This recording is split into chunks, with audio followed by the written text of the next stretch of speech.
अगर आप भी चाहते हैं कि एसएस फिल्म्स मोतिहारी के ऑडियो वीडियो सबसे पहले आप तक पहुंचे, तो इस चैनल को सब्सक्राइब करें और साथ ही बेल आइकन को दबाना ना भूलें। Mix by AG recording studio, DJ Zuber, Muzaffarpur Bihar, Ajitpur Harpur. बाहर कौन चिल्ला रहा है? उसको अंदर भेजो। हाँ बोलो बाबू, क्या प्रॉब्लम है? हम जान हमको छोड़ के चल गए बारे।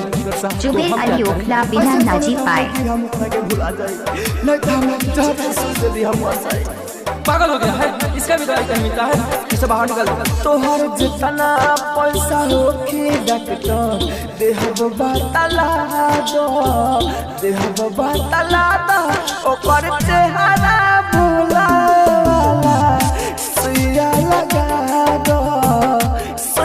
लगा दो।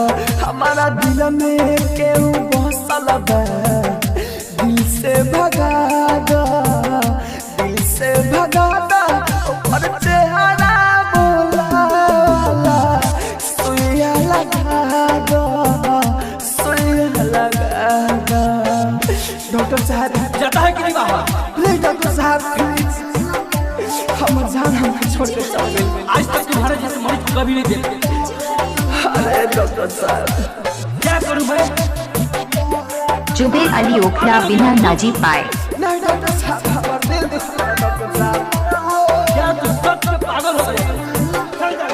अपने आला साता किया फरिश्ता है परियात में आजा दिलवा धड़ी कोतावे। अरे डॉक्टर साहब, जुबेर अली विभा कुमारी बिना नाजी पाए।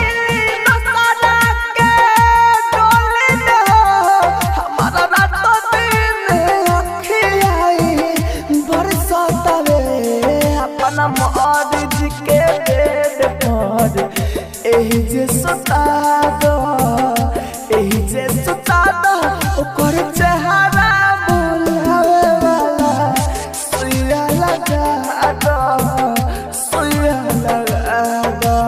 Mix by AG recording studio. DJ Hariom Basantpur, DJ Hariom Basantpur. Zuber Ali Vibha Kumari बिना नाजी पाए।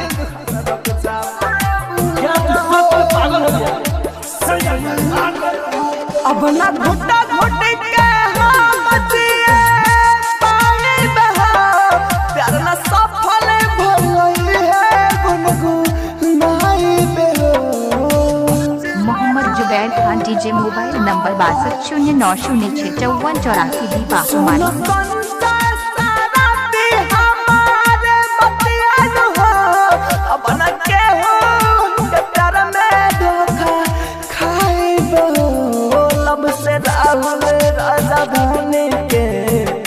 मुक्ति करा दो, मुक्ति करा दो ओकर चेहरा बुलावे सुइया लगा दो, सुइया लगा।